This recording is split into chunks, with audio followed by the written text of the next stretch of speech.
Halo teman-teman, hari ini kita punya cerita lucu tentang si kancil yang lagi flu dan batuk. Kasihan ya si kancil, hidungnya merah, bersin-bersin terus sampai daun-daun di hutan pada terbang. Bukannya istirahat, si kancil malah bikin ulah.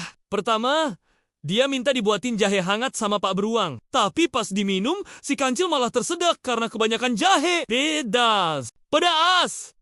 Teriak si kancil sambil lari keliling pohon. Yang bikin lebih kocak, si kancil salah ambil obat. Dia kira botol madu itu sirup obat batuk. Tahu-tahu lebah pada marah dan ngejar si kancil.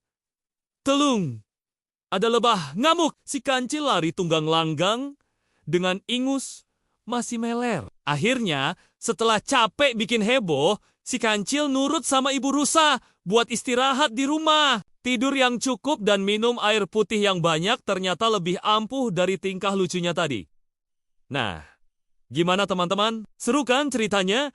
Jangan lupa pencet like dan subscribe ya. Sampai ketemu di petualangan si kancil berikutnya.